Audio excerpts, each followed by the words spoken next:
হাইয়া আলাল জিহাদ, হাইয়া আলাল জিহাদ, হাইয়া আলাল জিহাদ বলে বলে কে যেন চিৎকার দিতেছে। মদিনা দখল হয়ে যাবে। আল্লাহর নবীকে হত্যা করার জন্য কাফেররা চলে আসতেছে। আল্লাহর নবী জরুরি ভিত্তিতে তোমাদেরকে জিহাদের জন্য ডাকছে। যার যা আছে তোমরা জিহাদের মাঠে চলে আসো। আল্লাহর নবীর ডাকে সাড়া দাও। এই আওয়াজটা ওই সাদ আসলামী রাদিয়াল্লাহু তাআলা আনহুর কানে পৌঁছা গেছে। ভাইরা আমার, ওই সাদ আসলামী রাদিয়াল্লাহু তাআলা আনহু এখন চিন্তায় বিবির হয়ে গেছে। হায় রে, বিবাহ করব, আমার জন্য কন্যারা অপেক্ষা করতেছে, সবাই অপেক্ষা করতেছে। বাজার করলাম, আল্লাহর রাসূল টাকা পয়সা দিল। এখন বিবাহ করব না করব, আমার জন্য ঈমানি পরীক্ষা চলে আসছে। এই মুহূর্তে কি আমি জিহাদে যাব না বিবাহ করতে যাব? ওই সাহাবী রাদিয়াল্লাহু তাআলা আনহু চিন্তায় বিবর হইয়া গিয়া ওই সাহাবী সিদ্ধান্ত নিলেন, না না, রাসূলের চাইতে আমার বিবাহ বড় না, আল্লাহর চাইতে আমার বিবাহ বড় না, ইসলামের চাইতে আমার বিবাহ বড় না। এই মুহূর্তে আমি সিদ্ধান্ত নিলাম বিবাহের মাঠে আর যাব না। যেই টাকা পয়সা পেয়েছি এই মাল সামানাগুলো দোকানে ফেরত দিয়া, টাকাগুলো রিটার্ন ফেরত নিয়া যুদ্ধের অস্ত্রের বাজারে গিয়া অস্ত্র কিনবো, কিনে আল্লাহর রাসূলের সাথে আমি যুদ্ধের মধ্যে ঝাঁপিয়ে পড়ব। আল্লাহু আকবার। ভাইরা আমার, এই সাদ আসলামী রাদিয়াল্লাহু তাআলা আনহু এই সাহাবী রিটার্ন কাপড় চোপড় সব কিছু গয়নাগাটি নিয়ে ফেরত চলে গেলেন। যাওয়ার পরে ওই বাজার থেকে গিয়া সৈন্যর দোকানে গিয়া বলতেছে, ভাই তোমার কাছ থেকে যে মাল কিনছি মালটা ফেরত নাই, টাকাটা দিয়া দাও। কত সুন্দর ব্যবসায়ীরা ছিল, বলা মাত্র ফেরত নিছে, সাথে সাথে টাকা ফেরত দিছে। আর আমরা এখন ব্যবসা করি, আমাদের ভাউচারের মধ্যে লেখা, মেমোর মধ্যে লেখা বিক্রিত মাল ফেরত দেওয়া হয় না। কথা ঠিক কিনা? তখনকার মানুষ কি ছিল, লগে লগে মাল নিছে টাকা দিয়ে দিছে, শাড়ির দোকানে গেছে মাল নিছে টাকা দিয়ে দিছে, সব টাকা রিটার্ন ফেরত পাওয়া গেছে। চিৎকার দিয়ে আল্লাহু আকবার বলেন। ভাইরা আমার, সাদ আসলামী রাদিয়াল্লাহু তাআলা আনহু এই সাহাবী টাকাগুলো নিয়া রিটার্ন ফেরত চলে গেছে। যুদ্ধের যেই বাজারে অস্ত্র বেচে ওই বাজারে চলে গেছে। সেখানে গিয়ে তলোয়ার কিনছে, ঢাল কিনছে, দামি একটা ঘোড়া কিনছে, আরো যুদ্ধের পোশাক কিনছে। কিনার পরে যুদ্ধের ঘোড়ার মধ্যে বসে তলোয়ারটা হাতে নিয়া, ডালডা বাম হাতে নিয়ে যুদ্ধের মধ্যে ঘোড়া চালাইছে। মদিনার মধ্যে আসছে, আসার পরে দেখে মসজিদে নববীর কামলিওয়ালা দয়াল নবী মসজিদে নববীর মধ্যে নাই, যুদ্ধের মধ্যে চলে গেছে, তাবুকের যুদ্ধে চলে গেছে। সেখানে তাবুক কোথায় এই সাহাবী তো চিনে না। একজনকে জিজ্ঞাসা করছে, ভাই আল্লাহর নবী কোন দিকে জিহাদে গেছে, আমাকে একটু বাতিয়া দাও। ওই যুগটা দেখা দিছে, যাও এদিকে গেছে। এখান থেকে প্রায় 450 মাইল দূরে হলো তাবুক। আল্লাহু আকবার বলেন। ভাইরা আমার, আল্লাহ রাসূল চলে গেছে, সাদ আসলামী পিছনে পিছনে যাইতেছে আর চলতেছে, কিন্তু আল্লাহ রাসূলের সন্ধান পায় না। সে তো রাস্তা চিনে না, বিভিন্ন রাস্তায় যায়, ভুল হয়ে যায়, আবার রিটার্ন ফেরত আসে। যাইতে যাইতে বহুত দেরি হয়ে গেছে। যাওয়ার পরে দেখে ওই মাঠে আল্লাহ রাসূল সাল্লাল্লাহু আলাইহি ওয়াসাল্লাম যুদ্ধ করতেছে। বেঈমানের পক্ষে অনেক শক্তি, বেঈমানের সংখ্যা বেশি, মুসলমানের সংখ্যা কম। দয়াল নবী, মায়ার নবী ইসলামকে রক্ষা করার জন্য নিজে যুদ্ধের সেনাপতিত্ব করতেছে। আল্লাহু আকবার। ভাইরা আমার, আল্লাহ রাসূল সাল্লাল্লাহু আলাইহি ওয়াসাল্লাম যুদ্ধ করতেছে। সাদ আসলামী চিন্তা করতেছে, এই মুহূর্তে আল্লাহ রাসূলের সাথে দেখা করা আমার জন্য শোভনীয় হবে কিনা। হয়তো বোঝা হয়ে যাইতে পারে, তবে কাফেরদের সাইড কোনটা, মুসলমানের সাইড কোন দিকে, এইটা নির্ণয় করলেন। দেখলেন যে এই দিক থেকে আওয়াজ আসে, লাত উজ্জাত মানাতের ভগবান ঈশ্বরের আওয়াজ আসে, এই দিক থেকে আওয়াজ আসে তলোয়ারের আওয়াজ। আর সাহাবীরা যখন তলোয়ার চালায় তখন নারে তাকবীর আল্লাহু আকবার বলে আওয়াজ করে। ওই ঈসা আসলামী বুঝতে পারলেন ডাইন সাইডটাই হচ্ছে আমার নবীর সাই। কারণ মরুভূমির মধ্যে যখন যুদ্ধ করে ঘোড়া দৌড়াদৌড়ি করে তখন কিন্তু ধুলাবালি উঠতে গিয়ে এক পর্যায়ে অন্ধকার হয়ে যায়, কেউ কাউকে দেখা যায় না। ওই ঈসা আসলামী রাদিয়াল্লাহু তাআলা আনহু আওয়াজ থেকে সিদ্ধান্ত নিলেন, টার্গেট করলেন বাম দিকে হচ্ছে বেঈমানের গোষ্ঠী। সাদ আসলামী রাদিয়াল্লাহু তাআলা আনহু আল্লাহু আকবার বলে বেঈমানের ভিতরে যখন ঢুকার পরে যুদ্ধ করতে করতে বহু সংখ্যক বেঈমানকে জাহান্নামে পাঠাইলেন। এক পর্যায়ে সাদ আসলামীর মাথার মধ্যে তলোয়ারের আঘাত আসে রে বন্ধু। সাদ আসলামী রাদিয়াল্লাহু তাআলা আনহু মাটিতে লুটে পড়ে যান, ঘোড়া থেকে পড়ে যান। রক্তক্ষরণ হইতেছে, বহুত রক্তক্ষরণ হইতে হইতে ওই তাবুকের মাঠে ঈসা আসলামী রাদিয়াল্লাহু তাআলা আনহু শহীদ হইয়া মদিনার কামলিওয়ালা থেকে বিদায় নিয়ে আল্লাহ তৈরি জান্নাতে প্রবেশ করে। যুদ্ধ যখন শেষ হয়ে যায় আল্লাহ রাসূল সাল্লাল্লাহু আলাইহি ওয়াসাল্লামের পক্ষে বিজয় চলে আসে। বেঈমান পলাইছে, বহু সংখ্যক সাহাবী শহীদ হয়ে গেছে, সাদ আসলামীও শহীদ হয়ে গেছে। আল্লাহ রাসূল সাল্লাল্লাহু আলাইহি ওয়াসাল্লাম যুদ্ধ শেষে সাহাবীদেরকে বললেন, আমার দলের কারা কারা শহীদ হয়েছে তাদের লাশগুলো আমার সামনে আসো, আমি জানাজা পড়াইয়া তাদেরকে দাফন করে দিব। ও আবু বকর, ওমর, উসমান, আলী তোমরা কবর খনন করো, আমি জানাজা পড়াইব। আল্লাহু আকবার বলেন। সাদ আসলামী রাদিয়াল্লাহু তাআলা আনহু জিহাদের মাঠে শহীদ হইয়া তার মৃতদেহটা পড়ে আছে। একের পর এক মুসলমানদের লাশকে হাজির করা হইতেছে। হঠাৎ করে দেখে ওই যে বনি আসলামের আগত যুবক, ওই যে কালো যুবক যে বিবাহের সাজে সজ্জিত হইয়া বিবাহের মাঠের দিকে রওনা করছিল, ওই যুবকের লাশটা পড়ে আসে। সাহাবীরা হঠাৎ দেখে আতঙ্ক হইয়া গেছে, আফসোস করা শুরু করছে। ভাইরা আমার, সাদ আসলামী রাদিয়াল্লাহু তাআলা আনহু লাশটি কান্দ করে যখন আল্লাহ রসুলের সামনে হাজির করা হয়েছে, আল্লাহ রসুল বললেন, কিরে সাদ আসলামীর লাশ বোঝা যায়? কাহা সাদ আসলামী? কয় তাকে না আমি বিবাহের জন্য পাঠাইছি। কয় না, আমি দেখি এখন বিবাহ বাদ দিয়ে সে যুদ্ধের মধ্যেই যে শহীদ হয়ে গেছে। আল্লাহ রসুল সাল্লাল্লাহু আলাইহি ওয়াসাল্লাম চোখ দিয়া পানি বাইরে হয়ে গেছে। সাহাবীদেরকে বললেন, সাহাবীরা সাদ আসলামীর লাশটা হাজির করো, আমি নিজেই নবী তার জানাজা পড়ানোর ইমামতি করব। সাদ আসলামীর লাশটা হাজির করা হয়েছে। আমার রাসূল যেখানে বসা ছিল সেই জায়গা থেকে এরকম ভাবে দুই পায়ের বৃদ্ধাঙ্গুলের উপর ভর করে করে কষ্ট করে করে যাইতেছিলেন। সাহাবীরা বললেন, ইয়া রাসূলুল্লাহ, যুদ্ধের কারণে কি আপনি পায়ে আঘাত পাইছেন নাকি? আপনি তো আমাদেরকে বলেন না। কয় না, কিছুই হয় নাই। তাহলে আপনি এভাবে হাঁটেন কেন, এভাবে চলেন কেন? রাসূল বললেন, আমি যা দেখি তোমরা তা দেখো না। ও সাহাবীরা, আমি যা দেখতেছি তোমরা তা দেখতেছো না। সাদ আসলামী রাদিয়াল্লাহু তাআলা আনহুর এই শহীদকে আল্লাহ তো কবুল করছে। আরশ আজিমের ফেরেশতা পর্যন্ত, পাহাড় পর্বতের ফেরেশতা পর্যন্ত, সাত আসমানের জমিনের ফেরেশতা পর্যন্ত সাদ আসলামীর জানাজায় শরীক হওয়ার জন্য মাঠে নামে আসছে। আমি যে পাড়া দিব কদম পালানোর মতো জায়গাটুকু আমি পাইতেছি না। আল্লাহু আকবার। ভাইরা আমার, সাদ আসলামী রাদিয়াল্লাহু তাআলা আনহুর এত সম্মান, সমস্ত ফেরেশতারা জানাজায় শরীক হইছে। কারণটা কি? ইসলামের জন্য বিবাহ বাদ দিয়া ইসলামের জন্য শহীদ হওয়ার কারণে। কথা ঠিক কিনা? জানাজা পড়াইছে। জানাজা পড়ানোর পরে আল্লাহ রাসূল কাঁদতেছে, চোখের পানি ঝরতেছে, আকাশের দিকে তাকাইছে। তাকানোর পরে দেখে হঠাৎ করে কাদা মুখে হাসি ফুটছে। রাসূল সাল্লাল্লাহু আলাইহি ওয়াসাল্লাম হঠাৎ করে মিটি মিটি হাসি দিছেন। সাহাবীরা বললেন, ইয়া রাসূলুল্লাহ, আপনি তো কাঁদতেছিলেন, এখন হাসেন কেন? আল্লাহ রাসূল বললেন, সাহাবীরা, আমি যা দেখি তোমরা তা দেখো না।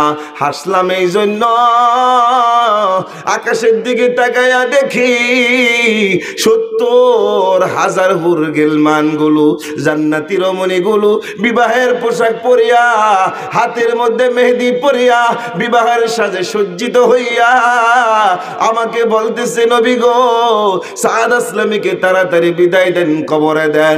সন্ধ্যা হওয়ার পরে পরে আল্লাহ জান্নাতের মধ্যে সাদের সাথে আমাদের সাথে বিবাহ পড়ায়া দিবে। আল্লাহু আকবার। ও বন্ধুরা আমার, এটাই হচ্ছে ইসলাম। ইসলামের জন্য কত সাহাবীরা জীবন দিছে, কত কষ্ট করছে। আজকে আমি অর্থ কামাই করি, কত টাকার মালিক হইলাম, কত বিবাহ সম্পত্তির মালিক হইলাম, কত দোকানের মালিক, কত কি করতেছি, কিন্তু আমি নামাজ পড়ি, রোজা রাখি, সম্পদ দুনিয়ার মধ্যে রাখা যায়। সম্পদ ভোগ করে আমার ওয়ারিসরা, সন্তানরা মরার পরে 1 টাকা দান করা পর্যন্ত কষ্ট লাগে। কথা ঠিক না? ও বন্ধুরা, শুধু ইসলাম নামাজ পড়লাম, রোজা রাখলাম, হজ ফরজ হলে হজ করলাম, যাকাত ফরজ হলে যাকাত দিলাম, এটার মধ্যে কি ইসলাম শেষ? আল্লাহ বলছে পরিপূর্ণভাবে প্রবেশ করো। তার মানে ইসলামের জন্য যদি তোমাকে ডাক দেওয়া হয়, কোনো দিনের জন্য ডাক দেওয়া হয়, যদি তোমাকে মাল দেওয়ার জন্য ডাক দেওয়া হয়, যদি তোমাকে জান দেওয়ার জন্য ডাক দেওয়া হয়, যদি তোমাকে শরীক হওয়ার জন্য ডাক দেওয়া হয়, এইটার ভিত্তিতে শরীক হওয়া, জান দেওয়া, মাল দেওয়া, এটার নাম হচ্ছে ইসলাম। কথা ঠিক কিনা? হামিদুম মাজিদ। একটু মুহাব্বতে জিকির করি, লা ইলাহা ইল্লাল্লাহ। জয় মুসলমান, লা ইলাহা। একটু দাও, একটু অনেক কষ্ট নিতেছে, কষ্ট নেই, জোরে লা ইলাহা লা ইলাহা ইল্লাল্লাহ, লা ইলাহা ইল্লাল্লাহ, লা ইলাহা ইল্লাল্লাহ, লা ইলাহা। সাউন্ড চিকুন কর।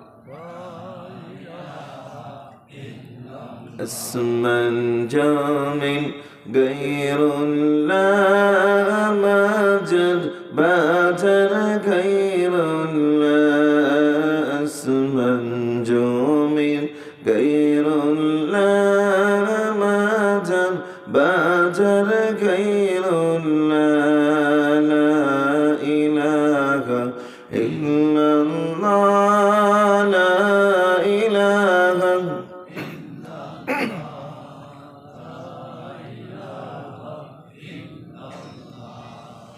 لا إله إلا الله، لا إله বেলাল বলেন একলা, উমাইয়া বলে বড় জ্বালা। বেলাল বলেন একলা, উমাইয়া বলে বড় জ্বালা। আল্লাহ বলেন ও জিবরাইল, আল্লাহ বলেন ও জিবরাইল, জান্নাতেরি খোলো তালা, লা ইলাহা ইল্লাল্লাহ, লা ইলাহা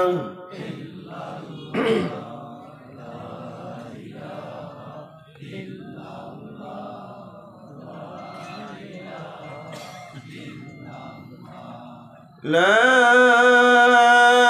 إله إلا الله محمد رسول الله. الحمد لمن قدر خيرا وقبلا، الحمد لمن قدر خيرا وقبلا، والشكر لمن صور حسنا وجمالا، والشكر لمن صور حسنا وجمالا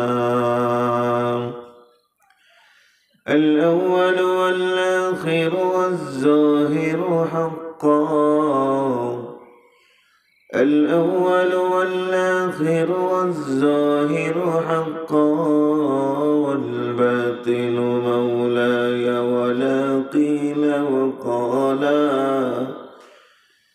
والباطن مولاي ولا قيل وقالا रुखसार से बुलका का दरा पर्दा उठा दूं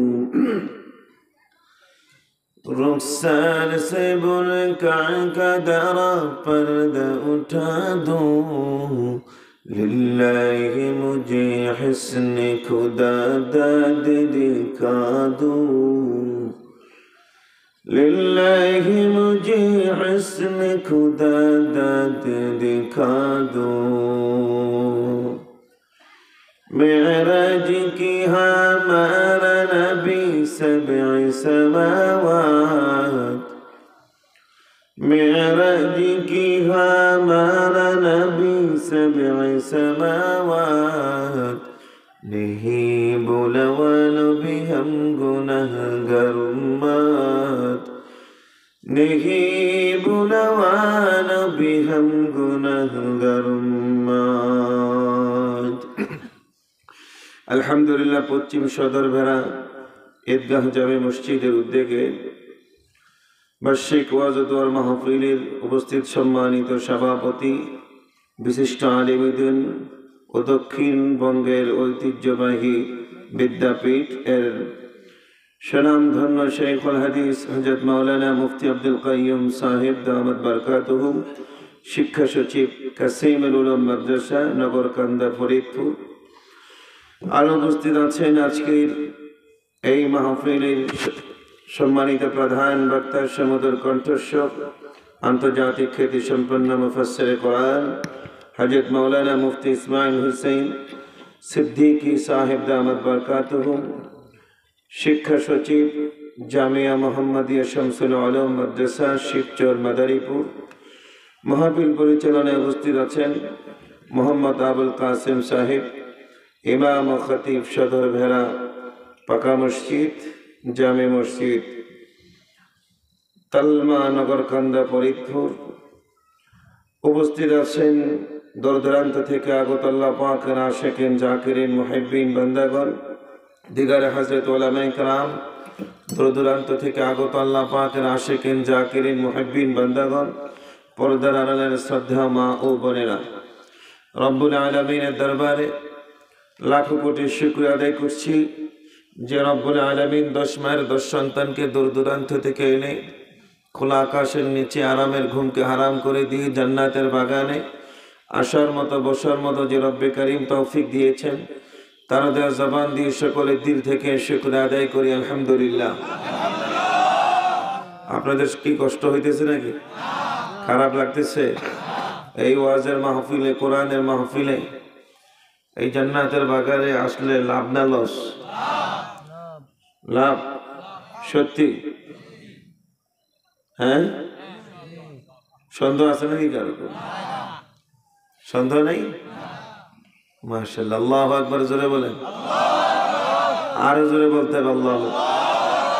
এখনো আমার কিছু বন্ধুদেরকে শয়তান ছাড়ে না, ধরে রাখছে। শয়তানের ধোকায় এখনো তারা নিমজ্জিত। কারণ আল্লাহ রসুল বলছে যেখানে কোরআনের কথা হয়, যেখানে আল্লাহর কথা হয়, আল্লাহ রসুলের কথা হয়, সেই জায়গাটি আল্লাহ পাক জান্নাতের বাগান বানিয়ে দেন। এখানে যারা আসবে আর বসবে আল্লাহ পাক তাদের জিন্দেগির গুনাহ মাফ করে দিবেন। আচ্ছা বলেন, শয়তান কি চায় যে আপনার আমার জিন্দেগির গুনাহ মাফ হয়ে যাক? হ্যাঁ, জীবনে শয়তান এটা চাবে না।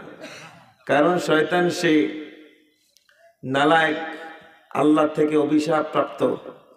আল্লাহ পাক তাকে ধ্বংসের ধার প্রান্তে, শেষ প্রান্তে শয়তানকে নিক্ষেপ করেছেন, জাহান্নামে বানিয়ে দিয়েছেন। শয়তানও আল্লাহর সাথে জিদ বশত প্রতিজ্ঞা করে আসছে, আমি যেহেতু জাহান্নামে হলাম এই আদমের জন্য, এই আদম সন্তানদেরকে আমি জাহান্নামে আমার সঙ্গী বানায় আর জাহান্নামে নিব। আল্লাহ বলছেন কি? অনেকে সুবহানাল্লাহ কইছে, নাউজুবিল্লাহ। হুশ থাকতে আমরা আজকে বেহুশ দেখে আজকে বেঈমানরা খুব মাথা চারা দিয়ে উঠছে, ঠিক কিনা? মুসলমানরা হুশ হারিয়ে ফেলছে, এই জন্য বেঈমানরা খুব উতরাইছে, কথা ঠিক কিনা? বেঈমানদেরকে সাহায্য করতে হলে মুসলমানদের হুশ ঠিক থাকতে হবে। আরো যেরকম ঠিক কিনা? বেঈমানদের গলা আওয়াজ উঁচু হয়ে গিয়েছে, আজকে মুসলমানরা ঘুমিয়ে পড়েছে, মুসলমানরা স্তব্ধ হয়ে গেছে। খোদার কসম, যেই দিন মুসলমান জাগ্রত হবে, যেই দিন মুসলমান নারে তাকবীর আওয়াজ মুখ দিয়ে বের করে রাস্তায় জান মাল নিয়ে পড়বে, সেই দিন বেঈমানের গোষ্ঠী এই দেশ থেকে পালানোর রাস্তা খুঁজে পাবে না।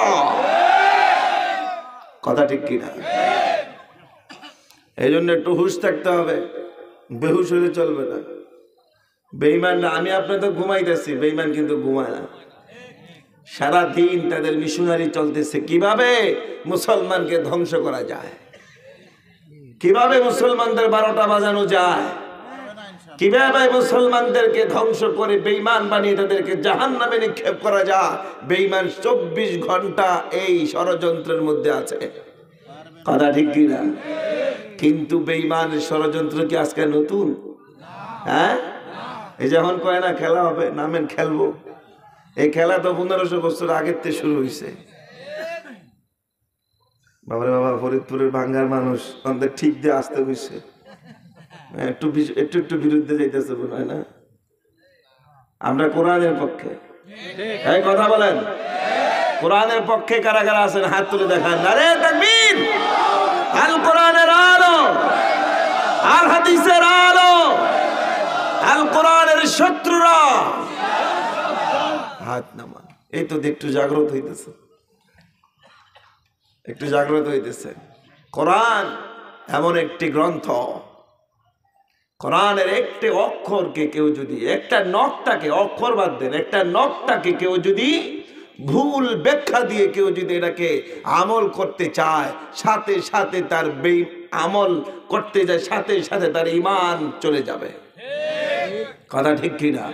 আজকে কোরআনের অপব্যাখ্যা বহুত হইতেছে, ঠিক কিনা?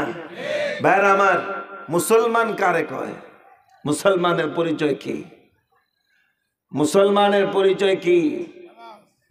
মুসলমান কারে কয়? মুসলমান তাদের ঈমান আকীদা এরকম হতে হবে।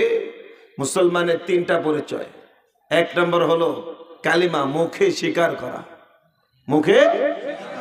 2 নম্বর হলো অন্তরে, বলেন অন্তরে বিশ্বাস করা। 3 নম্বর হলো আমলে পরিণত করা। আজকে 3টা কথা শিখেন। মুখে স্বীকার করা, মুখে, মুখে কি করা? কি স্বীকার করবে? হ্যাঁ, লা ইলাহা ইল্লাল্লাহু মুহাম্মাদুর রাসূলুল্লাহ। এইটা মুখে স্বীকার করতে হবে, মুখে উচ্চারণ করতে হবে। বলেন সবাই, লা ইলাহা ইল্লাল্লাহু মুহাম্মাদুর রাসূলুল্লাহ। এটা মুখে স্বীকার করলাম, এখন অন্তরে বিশ্বাস করতে হবে। কথা ঠিক কিনা? এই কালিমার দাবি হলো নাই নাই আল্লাহ ছাড়া পৃথিবীতে কিছুই নাই, আল্লাহ ছাড়া পৃথিবীতে কিছুই নাই। নাই আসমান নাই, জমিন নাই, চন্দ্র নাই, সূর্য নাই, পাহাড় পর্বত নাই, খাল বিল নদী, এমনকি আমার বাপও নাই, মাও নাই, বায়ু নাই, বন্ধু নাই, একমাত্র আসে কে? আরো জোরে বলেন, কে আসে? ডাক দেন আল্লাহ, ও আমার আল্লাহ। আল্লাহু আকবার। লা ইলাহা ইল্লাল্লাহর দাবি হচ্ছে কিছুই নাই, কিছুই নাই, নাই কিছুই নাই, আসমানও নাই, জমিনও নাই, আমার আল্লাহ আছে বলে আসমান আছে, আমার আল্লাহ আছে বলে জমিন আছে, আমার আল্লাহ আছে বলে চন্দ্র আছে, সূর্য আছে রে বন্ধু। আমার আল্লাহ আছে বলে আমার বাবা আছে, মাও আছে। আল্লাহ নাই মানে কিছুই নাই, কথা ঠিক কিনা? নাই না, আল্লাহ সারা পৃথিবীতে কিছুই নাই। ইল্লাল্লাহ, একমাত্র আমার আল্লাহ মুহাম্মাদুর রাসূলুল্লাহ। মুহাম্মদ এই ব্যক্তিকে আমার আল্লাহর হাবিব, আমার আল্লাহর বন্ধু, আমার আল্লাহ যাকে মোহাব্বত করে ভালোবাসে। আল্লাহু আকবার। অন্যান্য নবীরা আমার আল্লাহকে ভালোবাসতেন, আমার আল্লাহর হুকুম মোতাবেক চলতেন, আমার আল্লাহকে মোহাব্বত করতেন, আমার আল্লাহকে ভালোবাসতেন। অন্য নবীরা তাদের শান অনুযায়ী আল্লাহকে ভালোবাসতেন। আর আমার আল্লাহ বলতেছে মুহাম্মদ এমন একজন নবী, এমন একজন নবী, মুহাম্মদ তো আমাকে ভালোবাসবে দূরের কথা, আমি মাওলাই তাকে ভালোবাসি। আল্লাহ রাব্বুল আলামিন পৃথিবীর মধ্যে সবচেয়ে বড় সার্টিফিকেট, সবচেয়ে বড় সনদ আমার আল্লাহ আমার নবী মুহাম্মদকে দিয়েছি। আদম সন্তান, আদম নবী থেকে নিয়া ঈসা পয়গম্বর পর্যন্ত কোন নবীকে এত বড় সার্টিফিকেট দেন নাই, এবং কি স্বয়ং আদমকেও দেন নাই, স্বয়ং নূহ পয়গম্বরকেও দেন নাই, ইব্রাহিম খলিলুল্লাহকেও দেন নাই। ভাইরা, আমার আল্লাহ আমার নবীকে দিয়েছেন কারণ আমার নবীর সম্মান সাত আসমান জমিনের চাইতে বেশি, সমস্ত নবীদের চাইতে বেশি, কারণ তিনি হলেন সাইয়্যিদুল আম্বিয়া, সমস্ত নবীদের সরদার, সমস্ত নবীদের ইমাম হলেন আমার নবী। কথা ঠিক কিনা? আমার আল্লাহ বলেছেন ওয়ামা আরসালনাকা ইল্লা রাহমাতাল লিল আলামিন।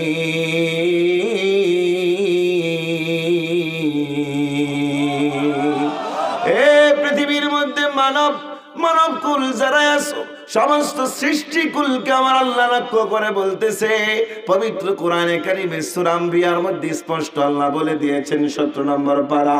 আমার আল্লাহ বলেন, ও পৃথিবীর সৃষ্টিকুলরা রে, আমি আল্লাহ হলাম স্রষ্টা, সব কিছু আমি আল্লাহ সৃষ্টি করেছি।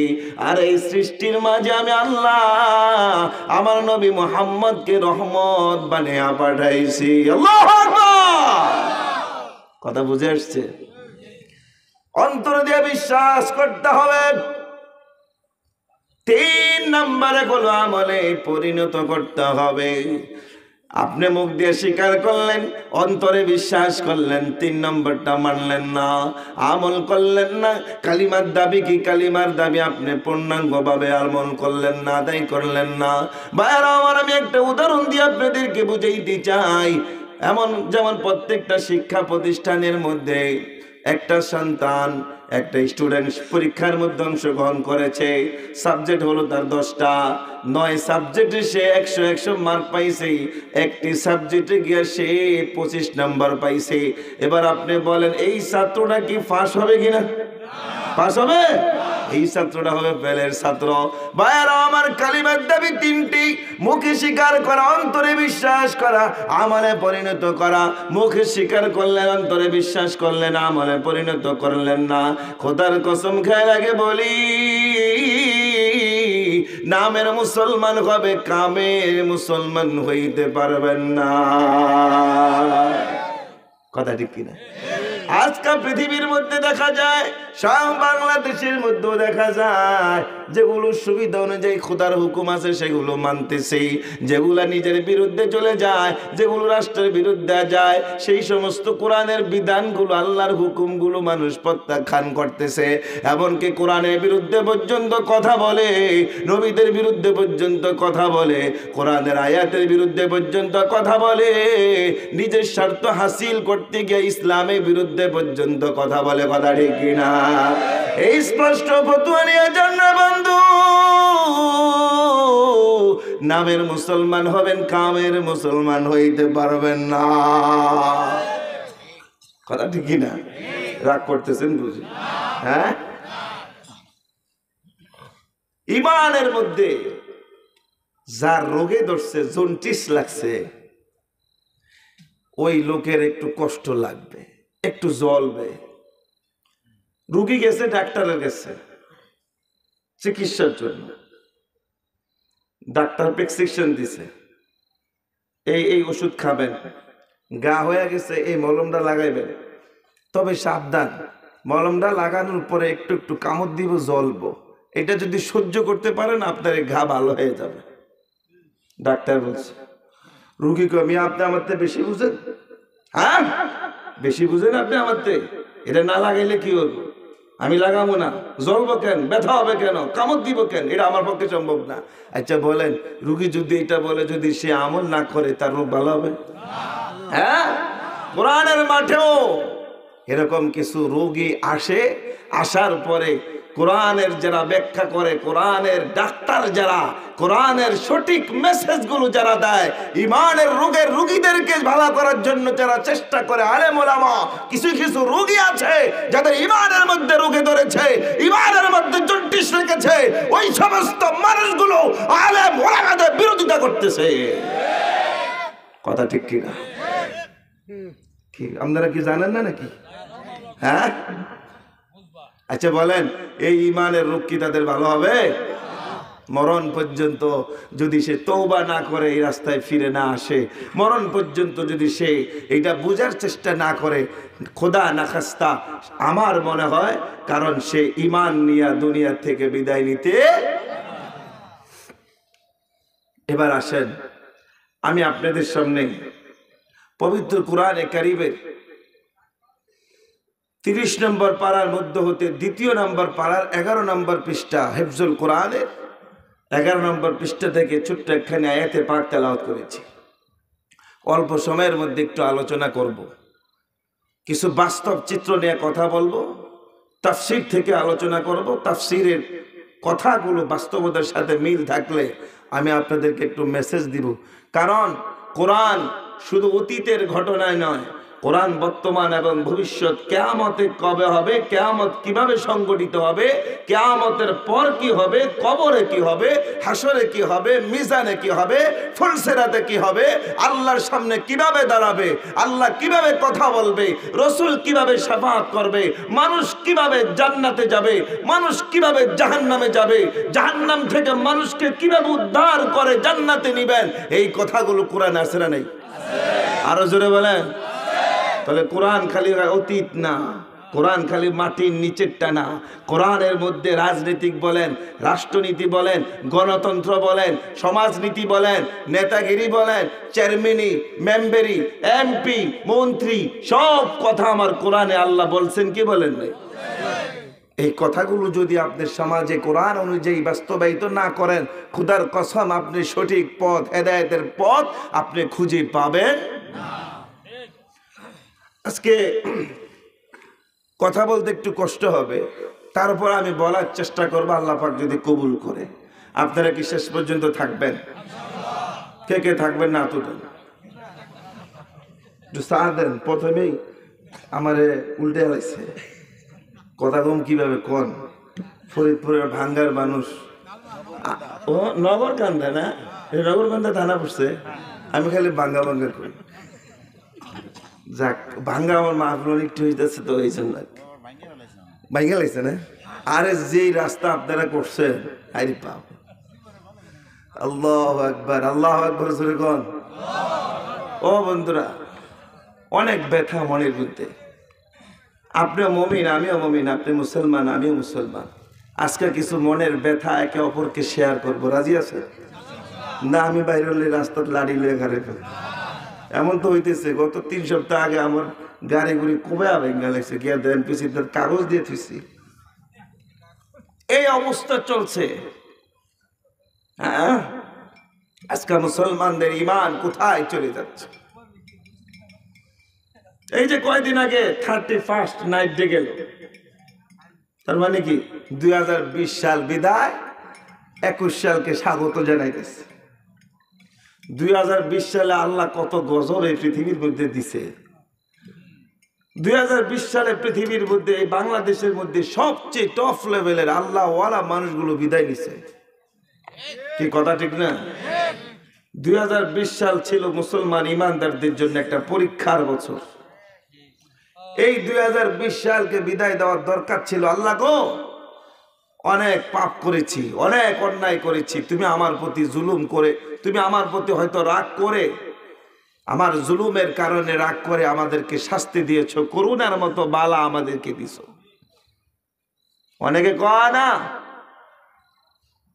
অমুক দেশ মোরক শক্তিশালী দেশ, ফালোয়ান। আল্লাহ পাক এই ফালোয়ানদেরকে এমন ভাবে একটা দেখায় দিছে, একটা বাহিনী ছাড়ছে, নাম দিছে করুণা। এই ফালোয়ানের ডরে যারা দেখাও যায় না, ধরাও যায় না, ছোঁয়াও যায় না। সব ফালোয়ান America, Britain, London, German, Japan যা আছে সবার আগে গিয়ে গর্তের মধ্যে লুকাইছে। ঠিক নি? গর্তে নামার সাহস পায় না। আল্লাহ বুঝিয়ে দিছে, তোরা যত বড়ই বারস না কেন, যত বড়ই শক্তিশালী হস না কেন, আমি আল্লাহ হচ্ছে আসল শক্তিশালী। আল্লাহু লা ইলাহা ইল্লা হুয়াল হাইয়ুল কাইয়্যুম। আমি ছিলাম, আছি, থাকবো, আমি কাইয়্যুম। আমার শক্তির মধ্যে কেউ বাহাদুরি করতে পারে না। আমার আল্লাহ প্রমাণ করে দিচ্ছে। জিকির করি লা ইলাহা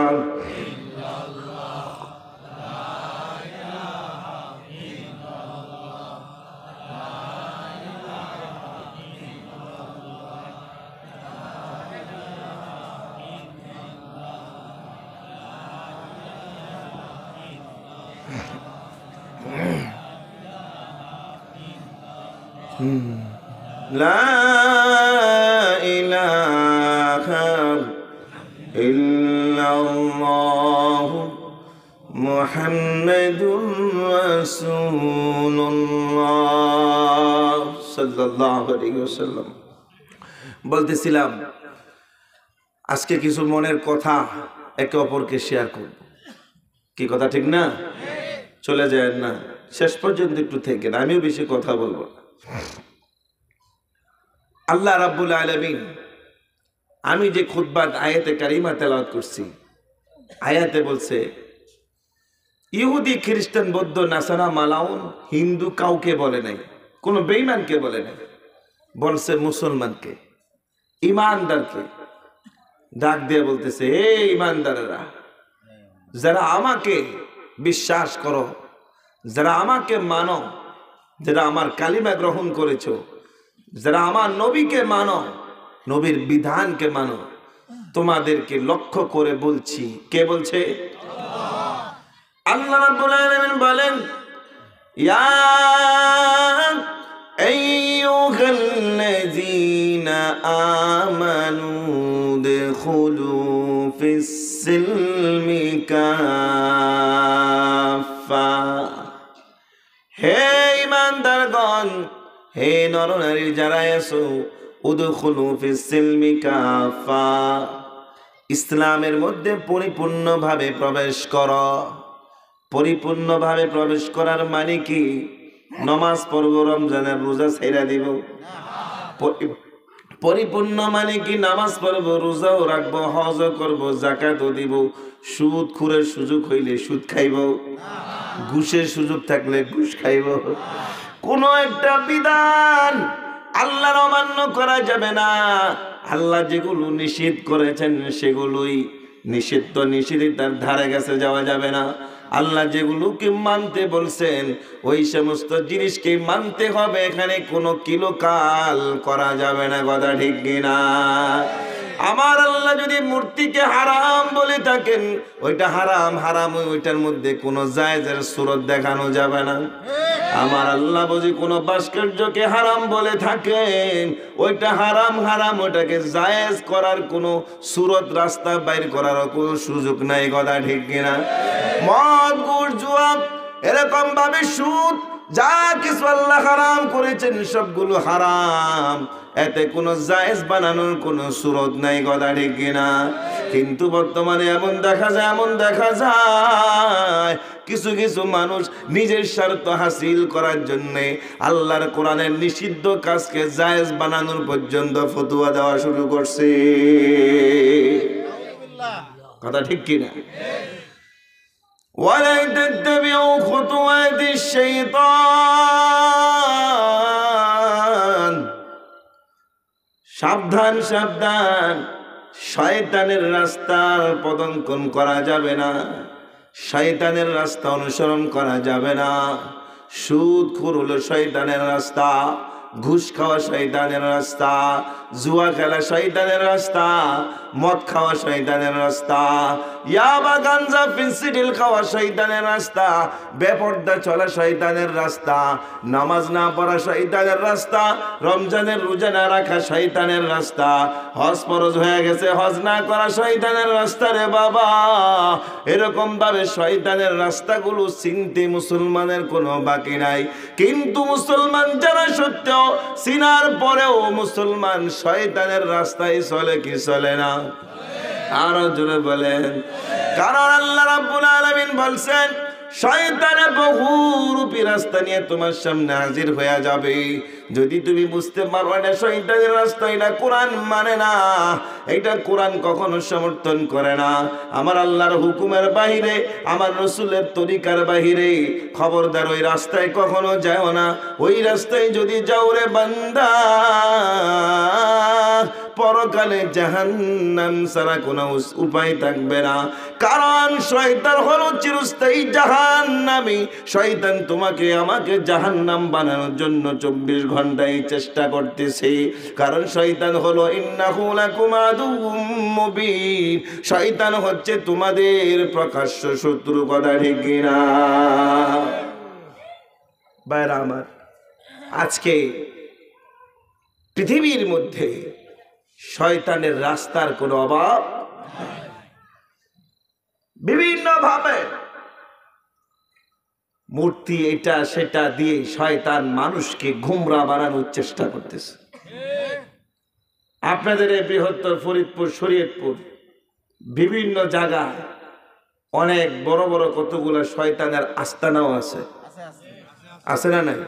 বিশাল বড় বড় সাইনবোর্ড। ঢাকা একটা আছে, ওইটা কয়দিন আগে এটা বিদায় নিছে। এরকম হাজারো লক্ষ লক্ষ শয়তানের আস্তানাগুলো আছে। মানুষ জানে যে এখানে গুমরাহি কাজ চলছে, শরীয়ত বিরোধী কর্মকাণ্ড করতেছে, তারপরও সেই আস্তানাগুলো মানুষের অভাব নাই। কথা ঠিক কিনা? সে আস্তানাগুলোর মধ্যে আমার আপনার মা বোন যাওয়া অভাব নাই, সেখানে গিয়ে ভিড় আর ভিড়। আল্লাহ বলছে আল্লাহকে ছাড়া পৃথিবীর কোন মাখলুককে যদি কেউ সেজদা দেয়, সে সাথে সাথে বেঈমান হয়ে যাবে।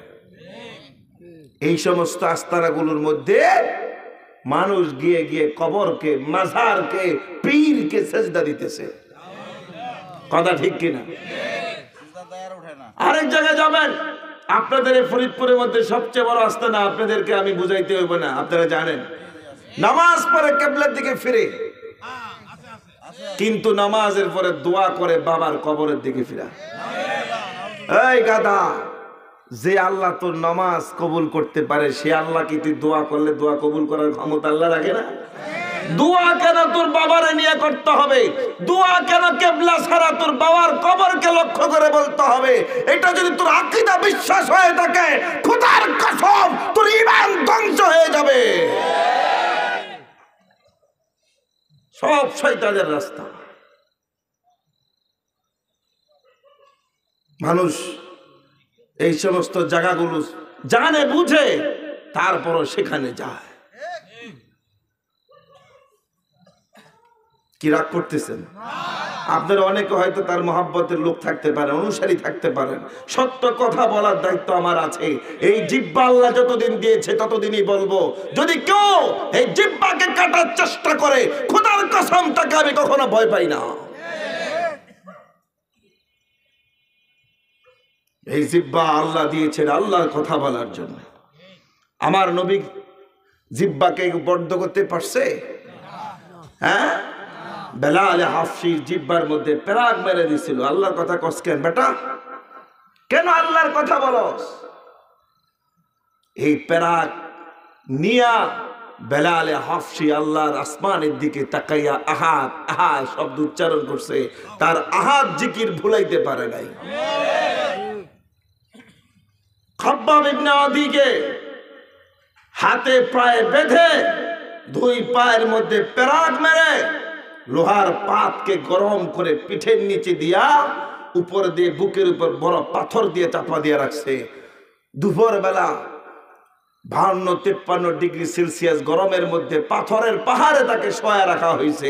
খাব্বাব ইবনে আদির মুখ থেকে 1 সেকেন্ডের জন্য আল্লাহ জিকির বন্ধ করতে পারে নাই। ও বন্ধুরা, আমরা সেই খাব্বাব ইবনে আদির অনুসারী, আমরা সেই খাব্বাব ইবনে আদির অনুসারী, আমরা সেই বেলাল হাফসের উত্তরসূরি, আমরা সেই আবু বকর সিদ্দিকের উত্তরসূরি, আমরা সেই ওমর ইবনুল খাত্তাবের উত্তরসূরি। আমাদেরকে কেউ যদি স্তব্ধ করতে চায়, খোদার কসম তারাই স্তব্ধ হয়ে যাবে, তারাই ধ্বংস হবে। আমরা কখনো ধ্বংস হব না, হই নাই, হতে পারবো না ইনশাআল্লাহ। কথা ঠিক কিনা?